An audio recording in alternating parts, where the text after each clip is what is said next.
ገና ከትግራይ ከመቀሌ ሲነሱ አቋም መግለጫ ይዞ ከሚወጣ ሰው ጋር እንዴት ሆነ ነው ተደራድረህ አውርተህ መግባባት የምትችለውና አንድ መስመር ላይ መድረስ የምትችለው? ጀነራል ታደሰ ወረደ ቢሾሙ ዘላቂ መፍትሄ ሆኖ ሊመጣ ይችላል። ጌታቸው ረዳ በትምህርትም የተሻሉ ናቸው፣ ፖለቲካውም ብስለቱ ያላቸው የገባቸው ናቸው ብለን የምናስባቸው ሰዎች ናቸው። የእነ ታደሰ ወረደን ባክግራውንድ ደግሞ ስታይ በትግል የመጡ ናቸው። ወታደር ቤት ወታደራዊ ሳይንሱ እውቀት ሊኖራቸው ይችላል። ወታደራዊ ማኔጅመንት ሊኖር ይችላል። በነገራችን ላይ ወታደርና ሲቪልን እኩል አይደለም የምታስተዳደረው። ወታደርን ና ስትለው የሚመጣ ሂድ ስትለው የምትሄድ ነው። ተቀመጥ ስትለው ተነሳ ስትለው ሩጥ ሂድ ብለህ ልትለው የምትችለው ነው። ሲቪሉን ማህበረሰብ ግን እንደዛ ማለት አትችልም። የፕሪቶሪያው ስምምነት ላይ ትጥቅ መፍታት ያለባቸው ኃይሎች አሉ ተብሎ ተቀምጦ እነሱን ትጥቅ ሳታስፈታ ከመንግስት ጋር የምንነጋገረው በፕሪቶሪያው ስምምነት በኩል ብቻ ነው የምትለው ምን ነው? እና አረናና ሌሎች ፓርቲዎች እኮ እዛ ክልል መወዳደር እኮ አልቻሉም እኮ። በቃ በነፃነት ፍትሃዊ በሆነ መንገድ ቦታ እኩል ተሰጥቷቸው ከቲዲኤፍ እኩል ሆነው ለመወዳደር አልቻሉም። ያ ሁሉ ሰው ይሰለፋል። ግን ያ ሁሉ ሰው ተሰልፎ አንድ ፓርቲ ከሆነ የሚመርጠው በሌሊት መውጣቱ ምን ማለት ምንድን ነው? ካርድ እንትን ለማለት ከሆነ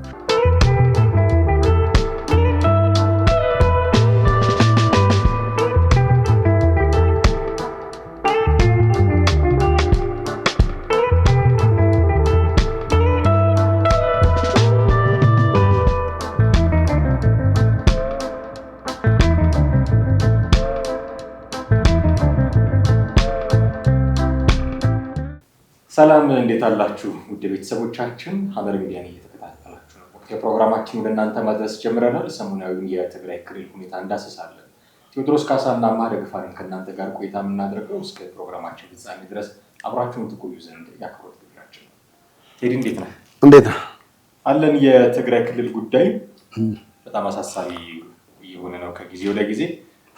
የስልጣን ሹምሽሮች ይጠበቃሉ እየተባለ ነው። ውስጡን የሚወሩ ወሬዎች አሉ። ኦፊሻል የሆነ ነገር የለም።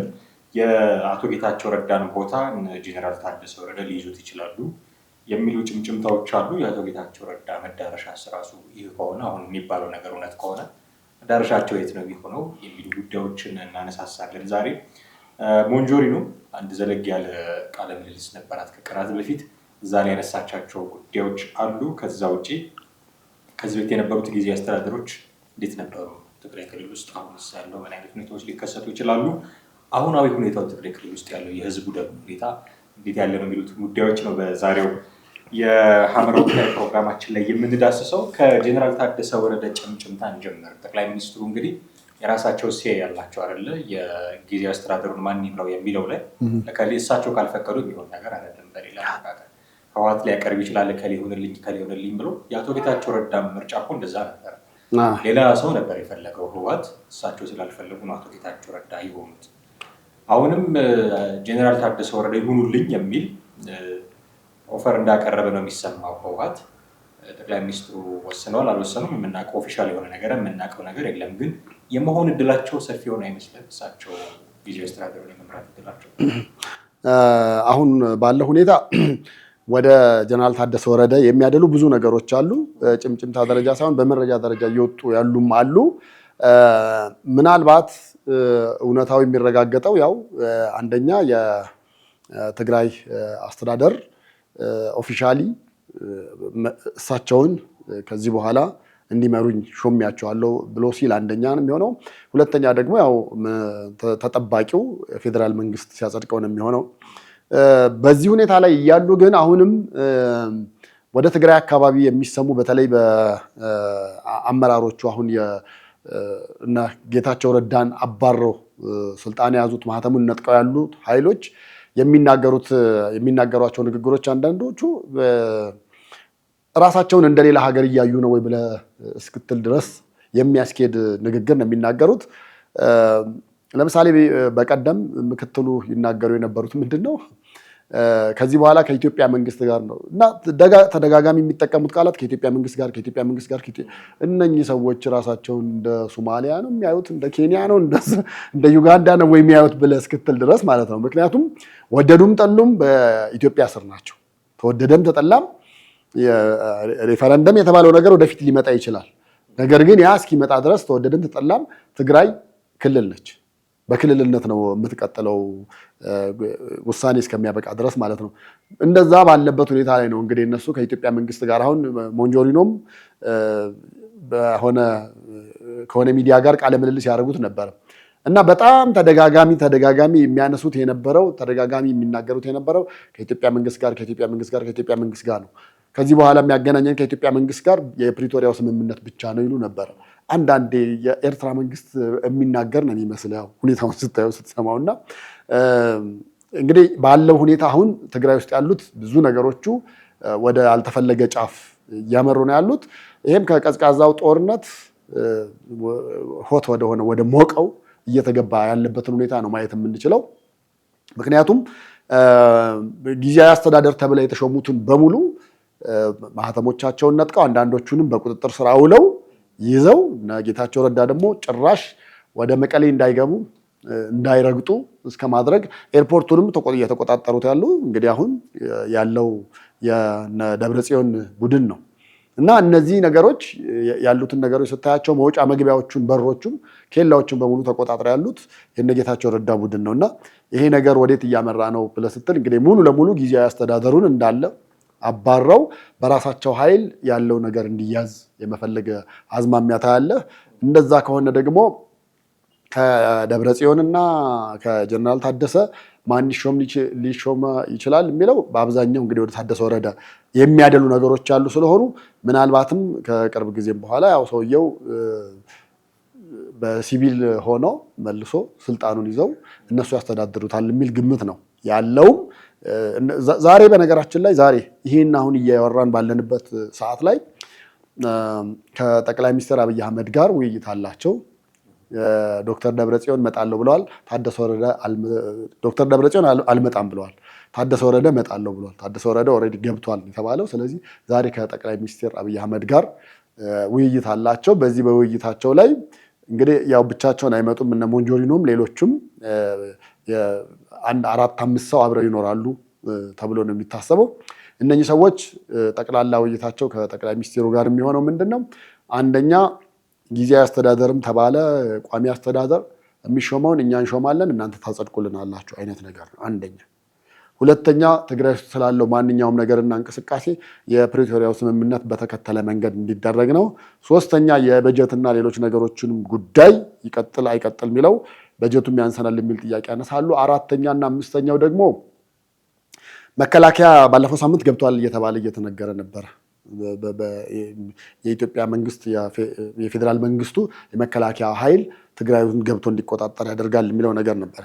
ያ ግን ሊገባ በዝግጅት ላይ ካለ በኋላ ነው ነገሮች እንደባለፈው አይነት ነገር ሊከሰት ስለሚችል እንዳይገባ በሚል መከላከያ ስታንድ ባይ ሆኖ ግን ለመግባት ዝግጁ ሆኖ እንዲጠብቅ እየተደረገ ያለው። የፌዴራል መንግስት ገብቶ ያስተዳድረው አያስተዳድረው የሚሉትንም ነገሮች ዛሬ ይወስናሉ ተብሎ ይጠበቃል። አንድና አንድ የመጀመሪያው ግን ትግራይን ከዚህ በኋላ ማን ይምራት የሚለው አስተዳደሩ ማን ይሆናል የሚለው ነው።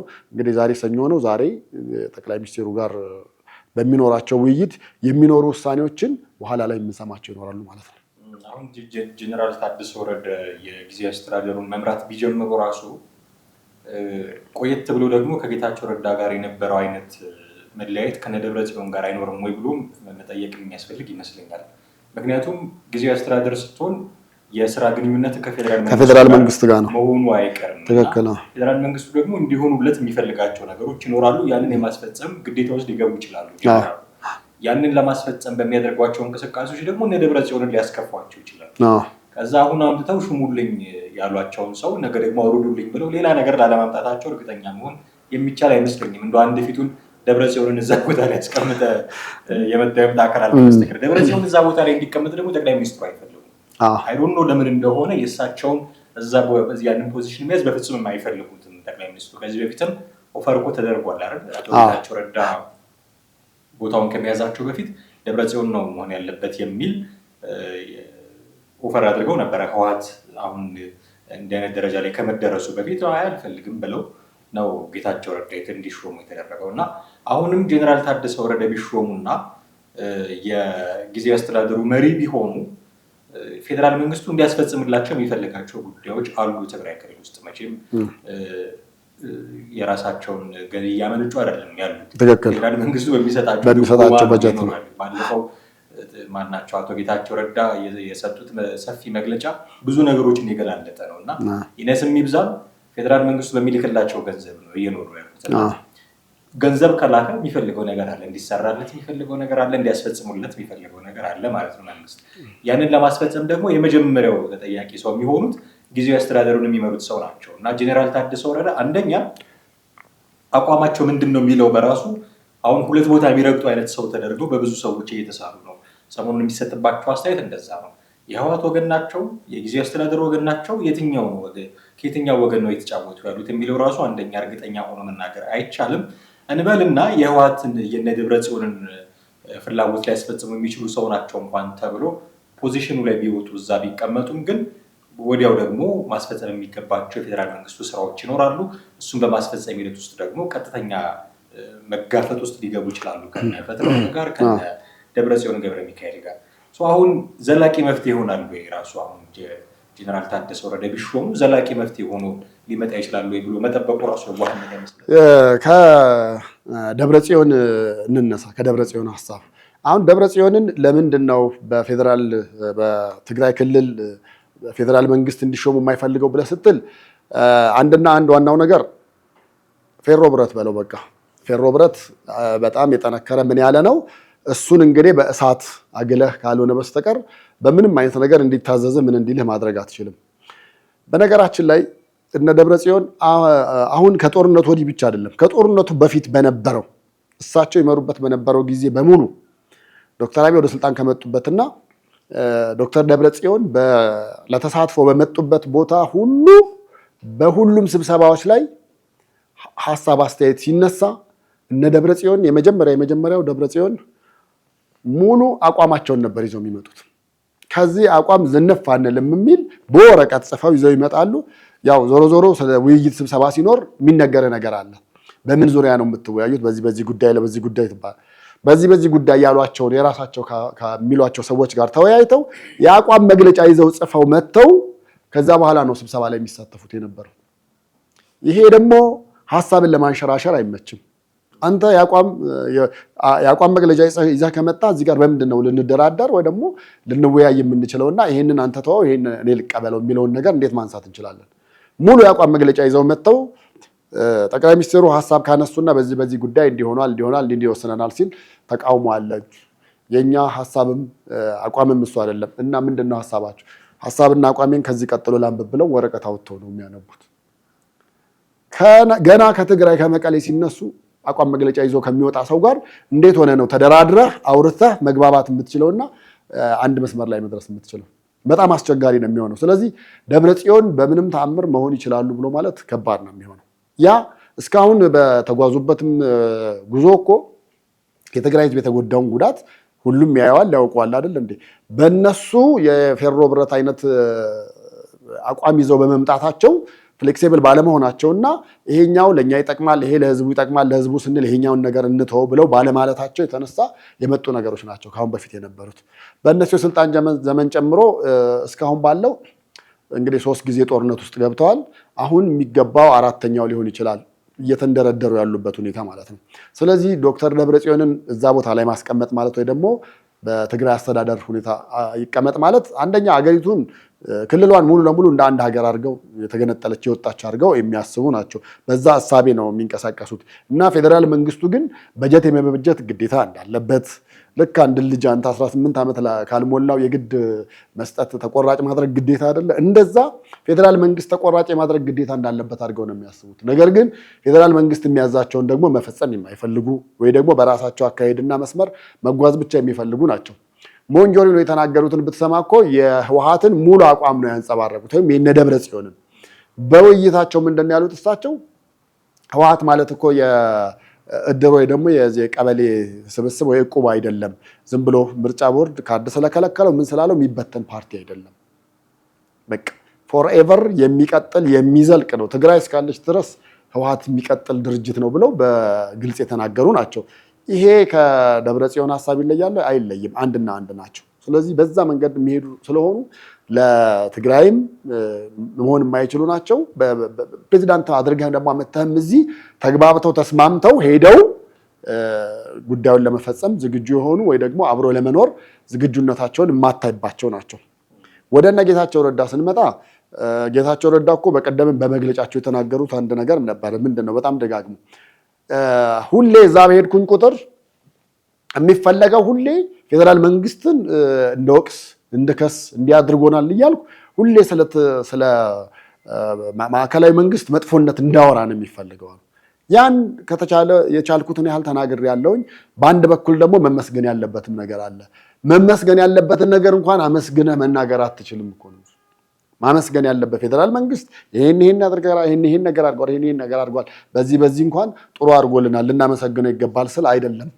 አንተ እኮ እዛ የነሱ አዳሪ ነህ ነው የሚሉኝ። እንደገና ከውጭ ከመጡ ከአውሮፓም ከአሜሪካም ከተለያየ ከመጡ አካላት ጋርም ውይይት አድርገዋል።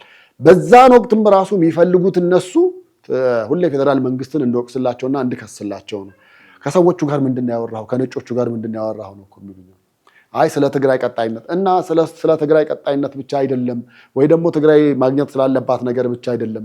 ፌዴራል መንግስቱ አሁን ያለው መንግስት አግባባነት የለው መውረድ አለበት ብለህ አትልም ወይ ብለው እስከ ማለት ደረጃ በግልጽ ነግረውኛል ነው። ስለዚህ ይሄን ስታየው እንግዲህ ጌታቸው ረዳ በትምህርትም የተሻሉ ናቸው፣ ፖለቲካውን ብስለቱ ያላቸው የገባቸው ናቸው ብለን የምናስባቸው ሰዎች ናቸው። የእነ ታደሰ ወረደን ባክግራውንድ ደግሞ ስታይ በትግል የመጡ ናቸው። ወታደር ቤት ወታደራዊ ሳይንሱ እውቀት ሊኖራቸው ይችላል። ወታደራዊ ማኔጅመንት ሊኖር ይችላል። በነገራችን ላይ ወታደርና ሲቪልን እኩል አይደለም የምታስተዳደረው። ወታደርን ና ስትለው የሚመጣ ሂድ ስትለው የምትሄድ ነው። ተቀመጥ ስትለው ተነሳ ስትለው ሩጥ ሂድ ብለህ ልትለው የምትችለው ነው። ሲቪሉን ማህበረሰብ ግን እንደዛ ማለት አትችልም። በቃ ህዝብ እስከፈቀደ ስለሆነ የሚያስቀምጥህ አንተ እዛ ላይ የመጣኸው ልታዝ አይደለም ልታገለግል ነው። ያ ሐሳቤ መኖር አለበት። ሚሊቴሪ ጋር ስትመጣ ግን አንተ እዛ ጋር ልታገለግል አይደለም የመጣኸው፣ አዛዥ ሆነ ልትመራ ነው የመጣኸው። አንተ በስተትም ምራ በጥሩም ነገር ምራ። ሚሊቴሪ መስመሩ ያ ነው። ወታደራዊ ስታዝ አጠቃላይ መስመሩ በዛ ነው። ስለዚህ አሁን እዚህ ጋር ሲመጣ ሲቪሉን ማህበረሰብ እንዴት አድርገው ማኔጅ ያደርጋል ነው። ሲቪል ሰዎችን እኮ ማኔጅ ለማድረግ የራሱ የሆነ ስነልቦና ዝግጅቱ ብቻም ሳይሆን እውቀቱም ትምህርቱም ሊኖር ይገባል። ከሳይንሱም ጋር የተታረክ መኖር መቻል አለብህ እንጂ ስለተቀመጥክ ብቻ መስራት መቻል የለብህም። ዶክተር አብይ በእርግጥ ወታደር ነበር፣ ነገር ግን ሳይንሱንም ያውቀዋል። ከማህበረሰቡ ጋርም የኖረበት ነገር አለ። ከነዛ አንጻር ሁለቱን ጎን ለጎን አጣጥሞ መሄድ መቻል እንዳለበት ሊያውቅ ይችላል። ታደሰ ወረደን ግን አመተህ እዛ ላይ መሪ ብታደርገው አንደኛ እንደዚህ ችግሮች ይኖራሉ። ሁለተኛ ደግሞ ቅድም አንተ እንዳነሳው ስጋቶች ሙሉ ለሙሉ ይኖራሉ። ምን አይነት ስጋቶች? እዚህ ሲመጣ አብሮ ይኖራል። ጌታቸውን እኮ ባንዳ ነበር የሚሉት እንኳን ሲጠሩት፣ አሁን እኮ ታደሰ ወረደንም ባንዳ ሊሉት ነው ማለት ነው። እዚህ መጥቶ ተገናኝቶ ተወያይቶ ሲሄድ መቀመጫው ሲጀመር እዚህ ከፌዴራል መንግስት ጋር ስለሆነ ያለው ነገር አይጣጣምለትም እና በጣም አስቸጋሪ ነው የሚሆነው። እንዲህ እያሉ ብቻ ወጥተው ከፌዴራል መንግስትም ሳይጣጣሙ ለህዝቡም ሳይበጁ ለመሬቷም ሳይበጁ ይለያያሉ እንጂ እኔ እነሱ ታደሰ ወረደን አድርገህ ከዛ ተስማምቶ ይኖራል፣ ከፌዴራል መንግስቱም ከትግራይ ክልልም ተስማምቶ ይኖራል። በጣም ነው ይሄ የቡሄ ዳቦ እንደምንለው አይነት መሀል ላይ ነው። ከላይም እሳት ነው ከታችም እሳት ነው። ያን አይነት ነገር ነው የሚሆንበት ነው ብዬ የማስበው እና ለማኔጅመንትም ለምንም አስቸጋሪ ነው የሚሆነው እንግዲህ እውነት ሆኖ ወደ ቦታው ከመጣ ማለት ነው። ይሄ ከሆነ የአቶ ጌታቸው ረዳ መጨረሻ ምን ሊሆን ይችላል የሚለውንም ማንሳት አለብን። እመልሳለሁ ብለዋል። ባለፈው ሳምንት ከቢቢሲ ጋር በነበራቸው ቆይታ የያዙትን እቅድ ተናግረው እመልሳለሁ ወደ መቀሌ ብለዋል። የደብረጽዮን ምክትል አቶ አማኑኤል ካልተሳሳትኩኝ ምክትል ሊቀመንበሩ የህወሓት ከቴዲ ጋር ነበራቸው ቆይታ ሪዮት ላይ አቶ ጌታቸው ረዳ ቢመለሱ ፕሬዚዳንት ጽሕፈት ቤት ታስገቧቸዋል ናቸው። መጨረሻ እኛ አቶ ጌታቸውን ከሻርን በኋላ ጽሕፈት ቤት ውስጥ ይሰሩ ነበረ። ስለዚህ ምንም አሁንም የምናደርገው ነገር የለም። ምክንያቱም ሰው እንዲቀየርልን ጠይቀናል፣ ከፌዴራል መንግስት ጋር እየተነጋገርን ነው። ያ እስኪሆን ድረስ ምንም አዲስ ነገር አይኖርም ብለው ነበረ። እርግጠኛ ናቸው እንደዚህ ለማለታቸው? ተአማኒ ይሆናሉ ወይ? እኔ ራሴ ጥያቄ አለኝ። ምክንያቱም የሌሎቹን ማህተም ፊርማውሳ ማን ነው የሚፈርመው ማለት ነው? አሁን ጌታቸውን በአንድ በኩል ነበር ምንድን ነው ስራው? የሌሎቹን የከንቲቦችን የወረዳ አስተዳዳሪዎችን ማህተም እየነጠቁ የዋናውን ሰው ዝም ይላሉ የሚል አመለካከት የለኝም እና ይቀበሏቸዋሉ? የራሴ ጥያቄ አለኝ። አቶ ጌታቸው ራሱ ደፍረው ይሄዳሉ ወይ? ሌላ ጥያቄ ነው የሚሆነው። በነገራችን ላይ ጊዜ ምንድነው ህወሓትን የሚቃወም የወጣቶችና የሚሊሻዎች ስብስብ እየተፈጠረ ነው፣ እየተታኮሱ ነው። የመሆን የሚባል አካባቢ እዛ አካባቢ ያለውን ጦር የሚመራው አዛዥ የእሱ ጠባቂ ተገድሏል በዚህ የተኩስ ልውውጥ። ከወጣቶቹም ወገን ደግሞ የቆሰሉ እንዳለ እየተሰማ ነው። ስለዚህ ህዝቡ ራሱ የሚቀበላቸው አይደሉም አንድና አቶ ጌታቸው ረዳም ደግሞ ሲመጡ ዝም የሚሉ ከሆነ የራሱ የሆነ ስራቸው ላይ ደግሞ የሚያመጣባቸው የራሱ የሆነ ጫና እንደሚኖር ስለሚያስቡ እሺ በጎ ነው ብለው ይቀበላሉ ብዬ አልጠብቅም። ይሄ ከሆነ አቶ ጌታቸው ረዳ መዳረሻቸው ምንድን ነው የሚሆነው? አንዳንድ ሰዎች የቀድሞ ስራቸውን ሊይዙ ይችላሉ፣ እሱ እንኳን ሊሰጣቸው ይችላሉ እያሉ የሚጠረጥሩ ሰዎች አሉ። እርግጠኛ ሆኖ መናገር ከባድ ቢሆንም ግን መዳረሻቸው ምንድን ነው የሚሆነው? ኮሚኒኬሽን እንዳናመጣቸው ወይ ደግሞ እንዳይሾሙ የ3-4 ነገሮች ምክንያት ይሆናሉ ብዬ አስባለሁ። አንደኛ በእርግጥ ጌታቸው ረዳ ጥሩ ተናጋሪ ናቸው፣ አንደበተ ርቱዕ ናቸው። ነገሮችን በፖለቲካም በምንም በተለያየ ነገር አንደርስታንድ ያደርጋሉ፣ ይረዳሉ። ነገር ግን በዛው ልክ ደግሞ አንዳንዴ አፋቸው ስቶ ሲናገሩ ደግሞ በቃ ገደል የሚከት ነገር ነው። እኔ አንዴ ኮሚኒኬሽን ጉዳዮች እያሉ እሳቸው ኮሚኒኬሽን ጉዳይ እያሉ መግለጫ ማክሰኞ ይሰጥ ነበር እና ሄደን እንግዲህ የምርጫ ቦርድ ዋና ቢሮ ያደረገውን ጋ ነበር እዚህ ፍላሚንጎ አጠገብ ያለው ማለት ነው። የምርጫ ቦርድ ቢሮ የነበረው ነበር ኮሚኒኬሽን ጉዳዮች ከአቶ በረከት ስምኦን ጀምሮ ማለት ነው። በረከት ስምኦንን ተክተው እሳቸው ኮሚኒኬሽን ጉዳዮች ሆኑና መግለጫ እየተሰጠ በመሀል አንዳንድ ያው ጋዜጠኛ ጥያቄ ያነሳልና አንዳንድ ጥያቄዎች ተነሱና የዛን ጊዜ ደግሞ አስታውሳለሁ ትንሽ እሬቻው ላይ እንደ ረብሾች የሚነሱበት ወቅት ነበርና ምንድነው ያሉት ዛኔ እንግዲህ ይታወቃል፣ ያው እሬቻ የፊታችን እሑድ ይከበራል፣ ቀኑ ደርሷል፣ በዓሉ ደርሷልና እዛ አካባቢ የሚኖሩት ደግሞ ያው ብዙ ጊዜ ችግር ይፈጠራልና እዛ የጸጥታ ሁኔታ ተብሎ ነው የተጠየቁት። እንግዲህ ይሄን ነገር እንግዲህ አሁን እሳቸው በጸጥታው ሁኔታ በምን አይነት መንገድ ጋይድ እንደሚያደርጉት መንግስት ምን አይነት ዝግጅት እንዳደረገ ነው ይናገራሉ ተብሎ ሲጠበቅ እሳቸው በነገራችን ላይ እሱ በፊት ይከበር የነበረውም ዝም ብሎ ነው ዛፍ ላይ ቅቤ መቀባት እኛ በሰጠናቸው መብት ነው አሁን እንደልባቸው ወጡ የነበረው እንጂ ባለፈው ስርዓት በደርግ ጊዜ እንደዚህ ፊት ለፊት ወጥተው እኮ እንደዚህ አያረጉም ነበረ። ይሄን እንደ ትልቅ ልማድ ተደርጎ ያን ያህል ቦታ ሊሰጠው የሚገባም አይደለም አሉ። አስበው እንግዲህ ይሄ ማለት አንድን ማህበረሰብ ሙሉ ለሙሉ መስደብ ነው።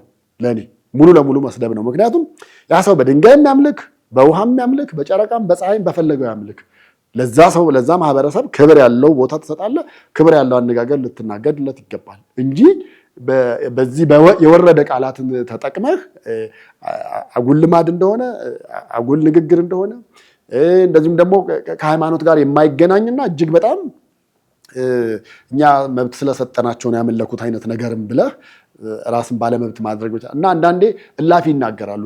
እላፊ የማትጠብቀው ቃላት አሁን በቀደምም ከንግግራቸው ተቀርጻ የወጣች ምናምን ነገር አለች። ጋዜጠኞች ሲቆጡ ነበረ። ምንድነው ጸጥታ ስነስርዓት ያዙ እያሉ ጋዜጠኞች ሲናገሩ ነበረና በዚህ ልክ ናቸው ነው የምልህ። አንዳንዴ የሆነች ተርኒንግ ፖይንት ላይ ሲደርሱ ሳያስቡት የሚናገሩት ነገር አላቸው እና ይወጣል። ያ ነገር ስላለ እንግዲህ በእርግጥ አሁን ያሉትም ዲዘርቭ ያደርጉታል ማለት አይደለም። እኔ በተለይ ኮሚኒኬሽን ላይ ያሉትን ስታስብ እንደ መንግስት የኮሚኒኬሽን ባለሙያነት መንግስት ከስር ከስር የሚሰራቸውን ነገሮች እያየህ ሰብስበህ ለነዛ ነገሮች ምን አይነት ተመጣጣኝ ነገር መስጠት መቻል እንዳለብህ አንደኛ ታስብ። ሁለተኛ ከግለሰቦች ጋር እሰጥ አገባ ውስጥ አትገባም። አሁን እኮ ያሉት ግለሰብ ለተናገረው የግል ፌስቡክ ገጻቸው ላይ እኮ ምልልስ ሲያደርጉ የሚውሉ ናቸው። ያ ነገር ከአንድ የመንግስት ባለስልጣን በሚኒስቴር ደረጃ የሚታይ መስሪያ ቤት ነው። በዛ ተቋም ደረጃ እንደዛ መደረግ መቻል አለበት ብዬ አላስብም። ያም ሆነ ግን ያው ጌታቸው ረዳ ወደ ኮሚኒኬሽን ጉዳዮች አንጠብቃቸው።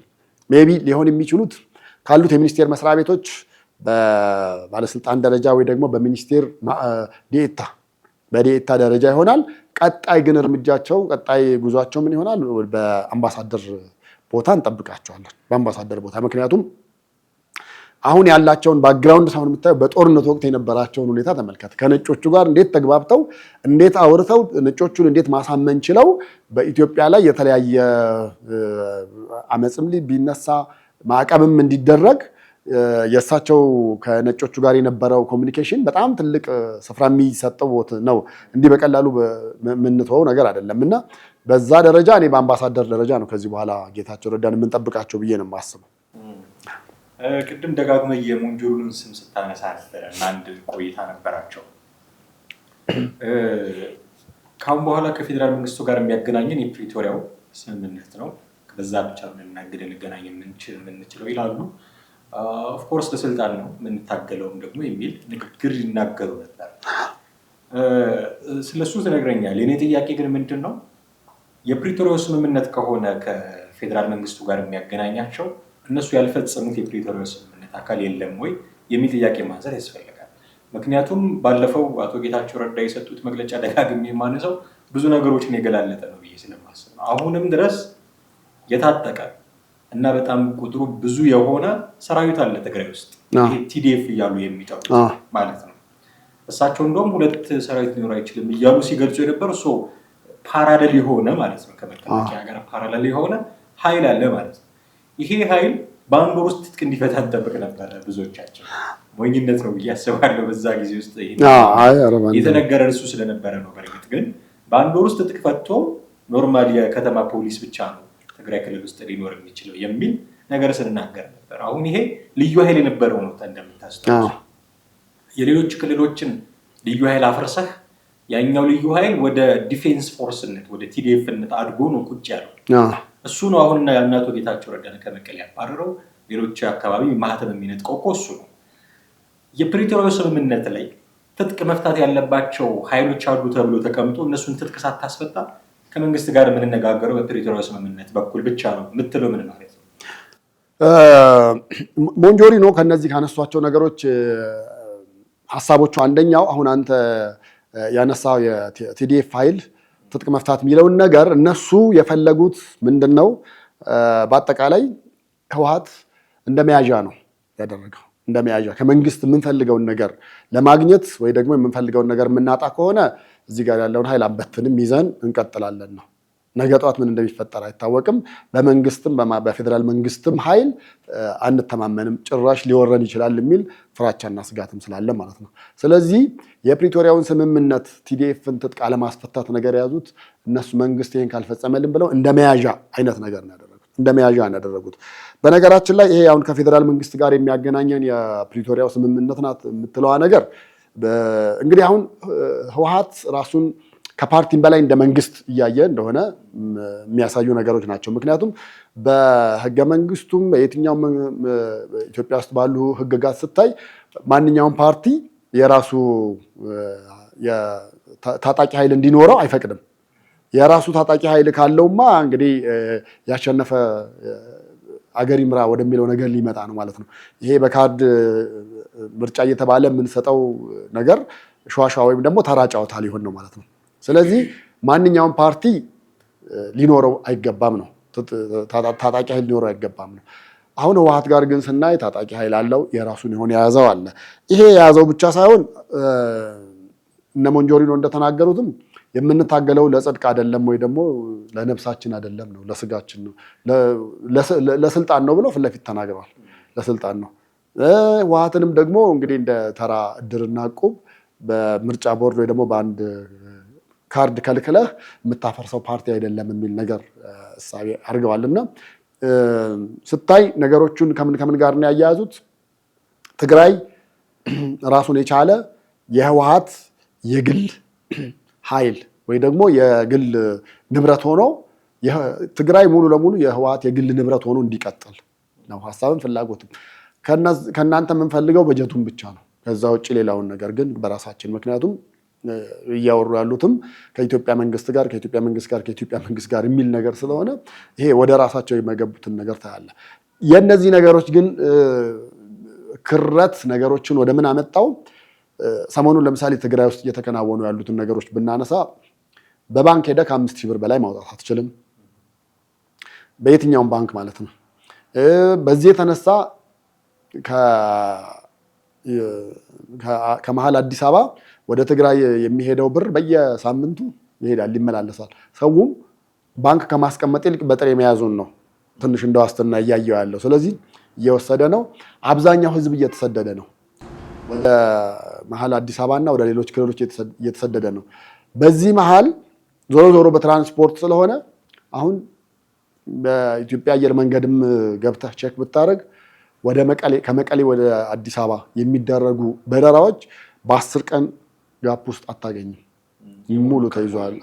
ሙሉ ቀድሞ እየሞላ ከ10 ቀን በኋላ ነው የምትይዘው። አሁን ባለፈው ሳምንት የነበረኝ አንድ መረጃ ነበር። እሱን ሳየው በጣም ቀለል ያለ ነገር ነበረ። እስከ መቼ ነበር? እስከ ሐሙስ፣ እስከ ፊታችን ሐሙስ ማለት ነው ነበረ። ይሄ ባለፈው ሳምንት ወደ ሮብ ሐሙስ አካባቢ አንድ ሳምንት ብቻ ነበረ። የእነዚህን ሰላም ባስ፣ ስካይ ባስ ምናምን አይነቶቹ ደግሞ እስከ ነገ እስከ ማክሰኞ ድረስ ነበር የሞሉት። አሁን ግን ባለው ሁኔታ ስትጠይቅ ደግሞ ከ10 ቀን በኋላ። ስለዚህ ሰውም ህዝቡም ይሄን ነገር ፍራቻ አብዛኛው ሰው እየተሰደደ እየወጣ ነው ያለው። በዚህ የተነሳ ደግሞ ህወሓት ምን እያደረገ ነው? ቲዲኤፍ በኃይል ወጣቶች እንዳይወጡ አሁን በቀደም ያነሳውም አለ ተቃውሞውን እያደረጉ ያሉ አሉ። እስከ መታኮስ ደረጃ ደርሰዋል። ሰልፍም እየወጡ ያሉ አሉ። ይውጡ ችግር የለም ነው ያሉት። ለምን ያ ነገር ዝምታው እንትን ካለና ከፈነዳ እነሱም መልሰው አገር ለቀው ሊወጡ ይችላሉ በሚል ወጣቱን ከልክለዋል እንዳይወጣ። ነገር ግን እዛ ሆኖ እየተቃወመ ምን እያለ የሚቀጥል ብለዋል። እንደነሱ አባባል አሁን እንደ ሞንጆሪኖ እና እንደ ደብረጽዮን አባባል ሰላም እያስከበርን ያለ ነው ወይ ደግሞ ህግ የማስከበር ሁኔታ ስራ ላይ ነን ያለ ነው እያሉ ያሉት። ነገር ግን ያለው ነገር ደግሞ እዛ አካባቢ እንግዲህ ህዝቡን ስትጠይቅ ነው እውነት ባላችሁት መሰረት ህግ እየተከበረላችሁ ነው፣ ሰላም እየተከበረላችሁ ነው ብለህ ስትጠይቅ ተገላቢጦች ነው የሚሆነው ምላሹ። ህዝቡ ስጋት ላይ ነው ያለው፣ አገር ለቆ መውጣት ላይ ነው ያለው እና ይሄ ነገር ካልተስተካከለ አሁንም ዞሮ ወደ 3ኛው ጦርነት መገባቱ የማይቀር ነው ማለት ነው። እንግዲህ እንደዚህ በየቀረቡበት ሚዲያ ላይ እንዲህ አይነት ንግግሮችን እየተናገሩ በማናለበኝነት እስከ መቼ እንደሚቀጥሉ አላውቅም። ግን መዳረሻቸው ለሌላው እንደው እንቆምለታለን ለሚሉት ለትግራይ ህዝብ አትሊስት ሰላምን ቢያመጡለት ቢፈጥሩለት። አሁን እንዳልከው ክልል ውስጥ ያለው ነገር በጣም ፓኒክ እያደረጉ ነው። ረጃጅም ሰልፎች ገንዘብ ለማውጣት ባንኮች ላይ ይታያል። እህሎች መግዛት ይታያል። ሆስፒታል የተኙም እየወጡ ነው። ምንም ማስተማመኛ አይደለም እና በጣም ሰግተዋል። ከሌላው ጊዜ የበለጠ እንዳይሆን ስጋቱን ፈርተዋል። ምክንያቱም ሌላ ጊዜ ቢሆን ከሌ መጣልህ የምትለው የሆነ እነሱ ጠላት ብለው የሚስሉት አካል ይሆናል። ከአማራ ክልል የሚምጣ ወይ ፌዴራል መንግስት የሚሆን ከሌ መጣልህ ብለው የሚሉት አለ እና እሱ እስካልመጣ ድረስ አትሊስት ሴፍ ነን የማለት አዝማሚያ ሊኖር ይችላል ህዝቡ ዘንድ። አሁን ግን እዛው ውስጥ ነው ያለው እና ወጣቶቹም የሚቃወሙት አስተዳደር አለ፣ ህወሓት የሚቃወመው ጊዜያዊ አስተዳደር አለ፣ ህወሓትን የሚቃወሙ ወጣቶች አሉ። ወጣቶቹ ደግሞ አርምድ ናቸው፣ የታጠቁ ናቸው ጭምር ሚሊሻዎችም ፓርቲስፔት የሚያደርጉበት ነው። ስለዚህ እነሱ ናቸው እየተባሉ ላለመገደላቸው እርግጠኛ መሆን አትችልም። አሁን ኦሮሚያ ክልል ውስጥ የነበረው አይነት ኬዝ ማለት ነው። ወይ የብልጽግና ደጋፊ ነህ ተብሎ በኦላ ይገደላል፣ ወይ የኦላ አባል ነህ ተብሎ ደግሞ ይታሰራል። በሁለት በኩል አሁንም ደግሞ የጊዜያዊ አስተዳደሩና የህወሓት ሰዎች ተከፋፍለው የሚያመጡት ችግር ተመሳሳይ አይነት ሁኔታ ትግራይ ውስጥ ላለመፍጠሩ እርግጠኛ መሆን አትችልም። ስለዚህ በፊት ከነበረው ጦርነት አሁን ለህዝቡ ይሄኛው ምናልባት የበለጠ ሊያሰጋ ይችላል። ለዛ በዚህ መጠን ገንዘብም እያወጡ ደግሞ እህልም እያስቀመጡ እስቲ ይሄ መጥፎ ጊዜ እስኪያልፍ የሚል የራሳቸውን እርምጃ እየወሰዱ በጣም አስጊ ነው። መውጫ እንዲሆንን አንድ ነገር እናንሳ። እስካሁን እያወራን ያለ ነው ስለ ጊዜያዊ መስተዳደር ነው። ጊዜያዊ መስተዳደሩ ከሌ ይሁን ስራ አስፈጻሚ ፕሬዚዳንቱ ከሌ ይሁን አይሁን የሚሉ ጉዳዮችን ነው እያነሳን ያለ። ከአቶ ጌታቸው ረዳ በፊት ካልተሳሳትኩኝ 2 ነበሩ አይደለ? እነ አብርሃም በላይና ሙሉ ነጋ አለ። አብርሃም በላይ ነበሩና ያኔ ጦርነትም አልቆመም ነበረ። ክልሉን ተቆጣጠር ያለው ሰው ጊዜ አስተዳደር ሾማለሁ ብለው ነው ጠቅላይ ሚኒስትሩ መጀመሪያ ዶክተር ሙሉ ነጋን ሾሙ። አላዋጣም። ከዛ አብርሃም በላይን ሾሙ። እሱም ሳያዋጣ ሲቀር ነው አቶ ጌታቸው ረዳ ከፕሪቶሪያ ስምምነት በኋላ የተሾሙት። የሁለቱም ጊዜ ማስታወስ የምንችል ይመስለኛል። አሁን ካለው ነገር ጋር እያነጻጸርን ህወሓትስ ምንድን ነው የሚፈልገው? ያኔ ታስታውስ እንደሆነ እነ ሙሉ ነጋ በነበሩበት ይሁን ወይ አብርሃም በላይ በነበሩበት አላውቅም፣ ታዋቂ ሰዎች ይገደሉ ነበረ እና ጊዜያዊ አስተዳደሩ በደንብ ኦፕሬት እያደረገ አይደለም የሚል ምስል ለመስጠት፣ እኛ ካልመጣን ሰላም አታገኙም የሚል ምስል ለመስጠት የወረዳ አስተዳደሮች፣ ታዋቂ ሰዎች፣ ዘፋኞች ሁሉ ይገደሉ ነበረ እና ያ አይነት ነገር ያኔ ነበር። አሁን ደግሞ የባሰ ሆኖ ጦርነት ወለድ አይነት ስጋት ያለበት ሆኗል እና ማነጻጸር እንችላለን ጊዜዎቹ እንዴ? እጅግ በጣም እና ማነጻጸር እንችላለን። ከጦርነቱ እንግዲህ አጠቃላይ ከለውጡ በኋላ የነበሩት ነገሮች ለምሳሌ መጀመሪያ ላይ በነበረው ጥሩ ነገር ያየነው ነገር ነበረ። ጠቅላይ ሚኒስትሩም እዛ ሲሄዱ የነበረው አቀባበል በጣም የተለየ ነበር እና ይመስለኛል ህወሓቶችም ያን ጊዜ ደንግጠዋል፣ ተደናግጠዋል። በተለይ ቀድሞ አመራሮቹ በህይወት አሁን በጦርነቱ ምክንያት የተወገዱት የሞቱት በሙሉ እያዩት ነበረ ነገሩን እና የሆነ የሚያስደነግጣቸው ነገር ምክንያቱም 50 ዓመት የኖረ ፓርቲ ነው እያሉ እኮ ነው አሁን ድረስ የሚናገሩለት 50 ዓመት ጎልማሳ ሆኗል። በቃ አሁን እንደኛ ቢሆን እንደኛ አመለካከት ቢሆን በቃ ጎልማሳ ሆኗል፣ አርጅቷል፣ ጡረታ ይውጣ፣ ቁጭ ብሎ ጡረታውን አብሮ እየተከፈለው ይቀመጥ ብለን የምንለው ነገር ነው። እነሱ ደግሞ ያንን እንደ አንጋፋና ሀገር የመብራት ብቃት እንዳለው፣ ክልል የመብራት ብቃት እንዳለው፣ ህዝብ የማስተዳደር ችሎታ እንዳለው አድርገው ነበር የሚያስቡት።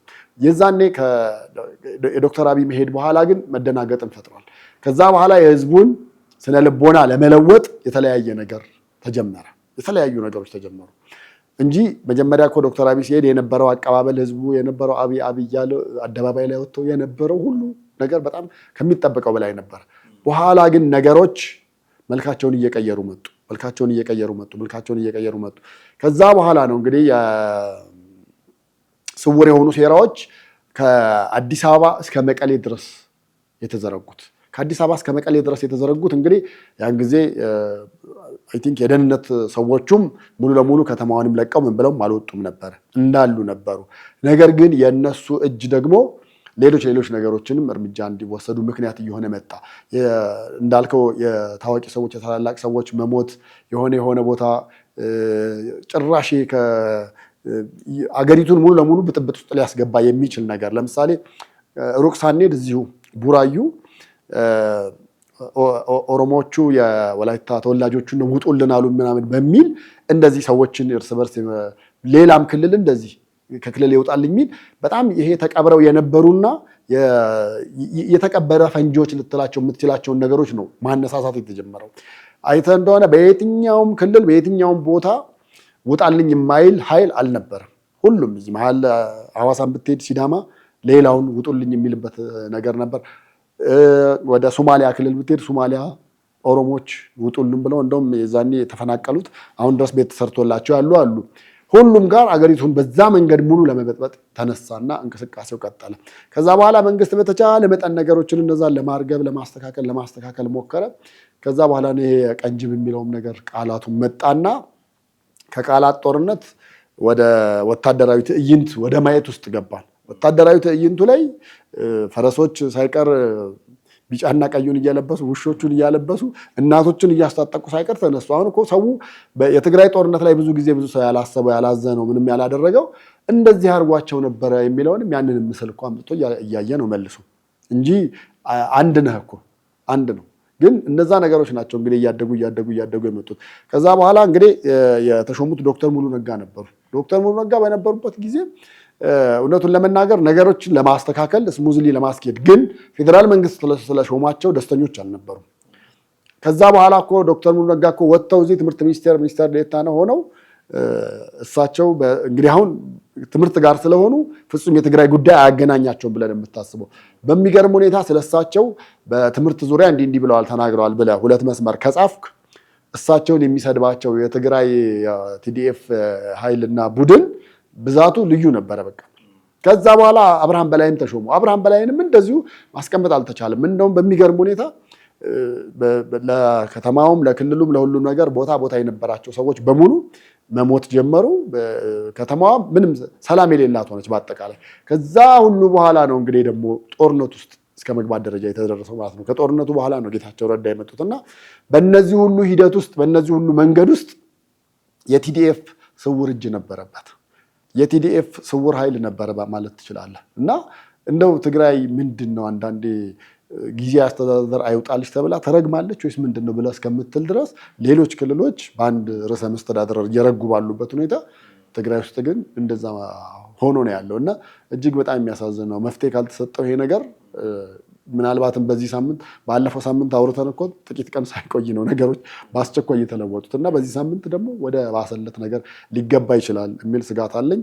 እነ ሞንጆሪኖ ደግሞ እንደገና ከትግራይ ከኤርትራ ጋርም በተወሰነ መንገድ እየተወያዩ እንደሆነ የተናገሩት ነገር አለ። እንግዲህ ፌዴራል መንግስትን ለማስፈራራት ይሆን ወይስ ኃይል አለን እኛም ከዚህ በኋላ አብረን ልንሰራ ሁሉ እንችላለን ወደሚለው ነገር ነው የሚለው በጥያቄ ምልክት ውስጥ አስቀምጠህ የምታየው ነገር ነው። ይሄ የጊዜ አስተዳደሩ ጉዳይ ምናልባት መፍትሄ የሚያገኝ በምርጫ ይሆን ብዬ አስባለሁ።